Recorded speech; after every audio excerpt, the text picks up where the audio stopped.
तो गाइस कैसे हैं आप सब लोग। बैटल स्पिरिट के एपिसोड 45 के साथ हाजिर हो। तो लास्ट एपिसोड के एंड पे हमने देखा था कि हमारा रोग जो होता है वो गुंडे बॉस के साथ बाहर होता है, जहां पर वो ग्राउंड के ऊपर पंच मारता है तो ग्राउंड के अंदर से बहुत सारे हाथ निकल आते हैं। और इस बार हमारा रोग जो होता है हैरान होता है कि इसकी एबिलिटी तो काफी ज्यादा पावरफुल लगती है। तो वो उसे कहता है कि तुम्हें क्या लगता है कि हमने कहां पर ट्रेनिंग की है, तुम स्कूल में ट्रेनिंग लेते हो, जबकि हम लोगों ने जहां पर संघर्ष किया, हम लोग जहां पर इस दुनिया में जिंदा रहने की कोशिश कर रहे थे, तब हमने जहां पर सीखा कि कैसे सर्वाइव किया जाता है। तुम्हारे जैसे स्कूल बॉयज तो हमारे सामने कुछ भी नहीं है। लेकिन इसी के साथ हमारा रोग होता है अपनी बैटल स्पिरिट को एक्टिवेट करता है और उसे कहता है तुम्हें क्या लगता है कि हम लोग जहां पर सिर्फ स्कूल में ट्रेनिंग लेकर बड़े हुए हैं, लेकिन बाकियों के बारे में ये बात कही जा सकती है, मेरे बारे में ये बात गलत है, क्योंकि मैं भी जहां पर लाइफ एंड डेथ सिचुएशन से ही निकल कर आया हूं। और इसी के साथ हमारा रोग जो होता है वो उसके पीछे चला जाता है बड़ी तेजी के साथ। उसके पीछे जाने के बाद वो उसके ऊपर अटैक करता है, लेकिन वो लड़का जो होता है फिर से अपना हाथ ऊपर उठाता है, दोबारा से ग्राउंड के ऊपर पंच मारने लगता है, क्योंकि उसकी एबिलिटी इसी तरह काम करती है। वो ग्राउंड के ऊपर अपना हाथ मारता है और ग्राउंड के अंदर से अपने हाथ निकालता है। लेकिन इसी के साथ ही हमारा रोग जो होता है वो अपने ब्लेड के साथ उसके हाथ काट देता है, क्योंकि वो उसके ऊपर स्ट्राइक लगाता है। तो स्ट्राइक इतनी पावरफुल होती है कि उसके दोनों हाथ कट जाते हैं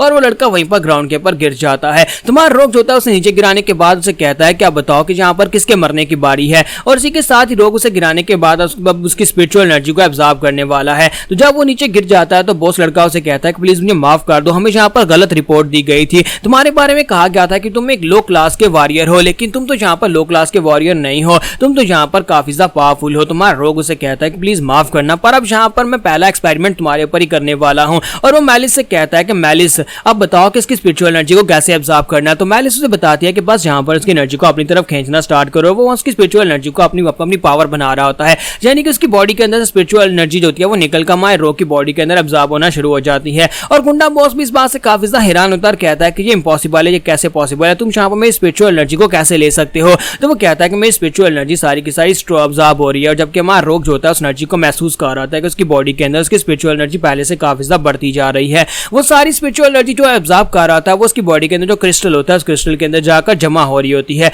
और उसके पेंदे में वहां पर थोड़ी सी एनर्जी आ भी जाती है, यानी कि एक एक करके उसे यहाँ पर बहुत सारी स्पिरिचुअल एनर्जी को एब्जॉर्ब करना होगा। रोग वहां पर मैलिस से पूछता है कि मुझे कितने सारे लोगों की स्पिरिचुअल एनर्जी को एब्जॉर्ब करना होगा तब जाकर ये क्रिस्टल कंप्लीटली फिल हो जाएगा। तो वो उसे कहती है कि फिलहाल के लिए तो चुपचाप यहाँ पर एनर्जी को एब्जॉर्ब करो। जबकि वो बॉस जो होता है चलाकर उसे कहता है कि ऐसा मत करो, ऐसा मत करो, प्लीज रुक जाओ, मैं यहाँ पर मर जाऊंगा। और हमारा रोग जो होता है उसकी सारी स्पिरिचुअल एनर्जी को एब्जॉर्ब कर लेता है। और उसको एब्जॉर्ब करने के बाद मैलिस उसे कहती है रोग मैं तुम्हें एक बात बताना चाहती हूँ कि जितनी ज्यादा स्पिरिचुअल एनर्जी को तुम यहाँ पर एब्जॉर्ब करोगे उतना ज्यादा तुम यहाँ पर स्ट्रॉन्ग बनोगे। और साथ ही वो उसे यहाँ पर एबिलिटी के बारे में बताती है और उसे कहती है कि मैं यहाँ पर एबिलिटी के बारे में तुम्हें एक बात बताना भूल गई थी कि मैं सिर्फ और सिर्फ रिसेंटली एब्जॉर्ब की हुई एबिलिटी को यूज कर सकती हूँ, यानी कि अभी फिलहाल तुम इस लड़के की जिस एबिलिटी को यूज करोगे यानी एब्जॉर्ब करोगे इसकी एनर्जी को, तो इसकी एबिलिटी को मैं यूज कर पाऊंगी और बाकी के सभी एबिलिटीज जो है वो अपने आप डिलीट हो जाएंगी। यहाँ पर आप ऐसा समझ लें कि एक टाइम लिमिट है, यानी 1 घंटे में अगर आप यहाँ पर कुछ एबिलिटीज को एब्जॉर्ब करते हैं तो वो सारी एबिलिटीज को वो यूज कर पाएगा, लेकिन उसके बाद वो सारी की सारी एबिलिटीज जो है खुद ब खुद खत्म हो जाएंगी। तुम्हारा रोग कहता है ये तो काफी ज्यादा ट्रबलसम है,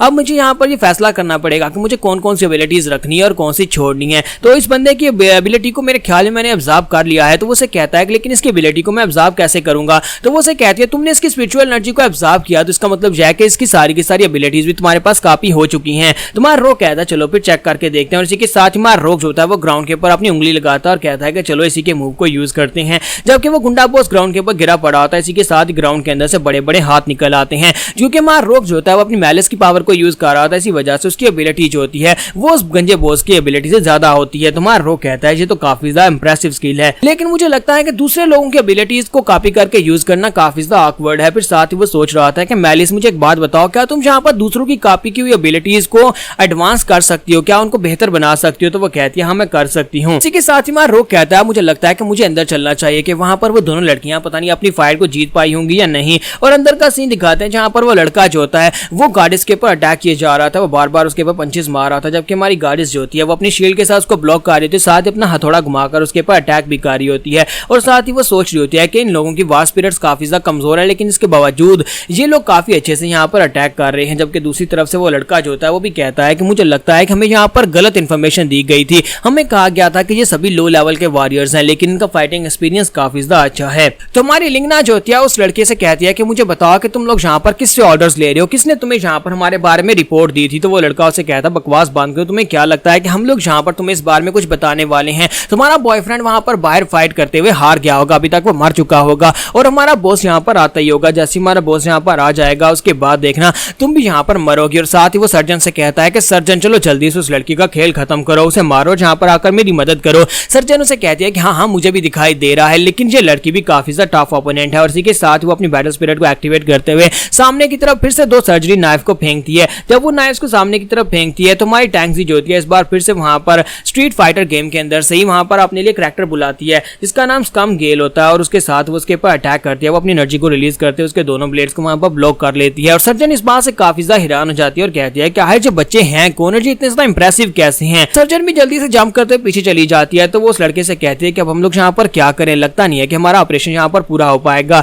वो उसे कहती है कि मुझे लगता है कि हमें यहाँ पर से निकलना चाहिए क्योंकि बाहर से हमें चिल्लाने की आवाज आई है। उसका साथी उसे कहता है कि हाँ मुझे लगता है कि हमारा दोस्त बाहर जो उस लड़के से फाइट करने के लिए गया था वो हार चुका है। सर्जन उसे कहती है तो फिर हमें जल्दी से जल्दी यहाँ पर से निकल चलना चाहिए और जाकर अपने बॉस को इस बारे में बताते हैं। तो वो कहता है हाँ मुझे भी लगता है कि फिलहाल के लिए यहाँ पर से चलते हैं और जाकर अपने बॉस को बुला कर लाते हैं। बॉस को बताते हैं कि रिपोर्ट गलत है और बॉस को खुद यहाँ पर आकर फाइट करनी होगी। लेकिन यहाँ पर से निकलने के लिए हमें कंबाइन अटैक करना होगा और वो दोनों वहां पर कंबाइन अटैक करने के लिए रेडी हो जाते हैं। दोनों अपनी बैटल स्पिरिट्स को रिलीज करते हैं और एक साथ मिलकर वहां पर अटैक करना स्टार्ट करते हैं। जब वो दोनों एक साथ मिलकर अटैक करते हैं उन्हें लगता है कि वो दोनों एक साथ अटैक करेंगे तो वो इनके ऊपर अटैक करके बड़ी तेजी के साथ यहाँ पर से भाग जाएंगे। लेकिन इसी के साथ ही हमारा रोक वहां पर बीच में आ जाता है। तो रोक बीच में आने के बाद डार्क डीमन क्लॉ मूव को यूज करते हुए दोनों के अटैक्स वहां पर ब्लॉक कर लेता है। ये देखने के बाद वो सर्जन काफी ज्यादा हैरान होती है और कहती है कि इस लड़के ने हमारे अटैक को काउंटर अटैक कैसे कर लिया, जबकि हमारा रोक कहता है कि अब यहाँ पर बारी है 3 वर्सेस 2 की। जब हमारा रोक उनसे 3 वर्सेस 2 का कहता है तो वो लोग कहते हैं कि हमारे दोस्त का क्या हुआ जो तुम्हारे साथ बाहर फाइट कर रहा था। तुम्हारा रोक कहता है कि वो बड़ा इडियट, वो तो मर चुका है और अब यहाँ पर तुम लोग भी मरने वाले। और इसी के साथ हमारा रोक जो होता है वहां पर अपनी मैलिस की पावर्स को यूज करते हुए उनकी पावर्स को मॉडिफाई करते हुए सामने की तरफ अटैक करता है। हमारा रोक जो होता है उस बंदे की सेम टेक्निक को दोबारा यहाँ पर परफॉर्म करता है। वो ग्राउंड के ऊपर हाथ मारता है और उसकी एबिलिटी जो होती है पहले से काफी ज्यादा इवॉल्व हो चुकी होती है, यानी पहले से काफी ज्यादा पावरफुल हो चुकी होती है और वो ग्राउंड के अंदर से बहुत सारे हाथ निकालता है और सभी के ऊपर अटैक कर देता है। तो वहां पर एक जबरदस्त धमाका होता है। तो टेंजी और माई लिंगना जो होती हैं वो इसकी एबिलिटी को देखने के बाद काफी ज्यादा हैरान हो रहे होते हैं, जबकि दूसरी तरफ से उन्हें धुएं के अंदर से आवाज आती है। कोई उनसे कहता है कि मुझे लगा नहीं था कि यहाँ पर कोई इतना पावरफुल होगा जो कि हमारे एक साथी को हरा देगा। लंबे बालों वाले लड़के, तुम तो यहाँ पर मेरे साथियों के साथ बहुत ही बुरा व्यवहार कर रहे हो। और इसी के साथ ही वो दोनों जो होते हैं वो अपने बॉस को वहां पर देखकर बहुत ज्यादा खुश हो जाते हैं और कहते हैं कि फाइनली हमारा बॉस यहाँ पर आ गया। तो उनका बॉस जो होता है वहां पर एक बैरियर बनाकर खड़ा होता है और अपने साथियों को बचा लेता है। तो उनका बॉस जो होता है उसकी वार स्पिरिट जो होती है मिड लेवल की वार स्पिरिट होती है, इसी वजह से वो इनकी वार स्पिरिट से ज्यादा पावरफुल होती है। तो वो लोग उसे देखकर बहुत ज्यादा खुश हो रहे होते हैं। तो टैंसी कहती है ऐसा कैसे हो सकता है कि इस बंदे की वार स्पिरिट तो मिड लेवल की है, अगर इसकी मिड लेवल की वार स्पिरिट इसका मतलब यह कि हमारी टीचर की पावर लेवल के बराबर है। तुम्हारा रोग उसे कहता है कि अगर तुम अभी भी यहाँ पर शो अप नहीं होते तो तुम्हारे सारे के सारे साथी मर जाते। एक तो मर चुका है, ये दोनों भी यहाँ पर मर जाते। जबकि दूसरी तरफ से बॉस उनसे कहता है कि हमें गलत रिपोर्ट दी गई थी, इसका मतलब यह है कि तुम्हें फाइटिंग काफी अच्छे से आती है और तुम यहाँ पर तुमने हमारे एक साथी को मार दिया, तो इसका मतलब यह है कि अब तुम तीनों को भी यहाँ पर मेरे हाथ से मरना होगा।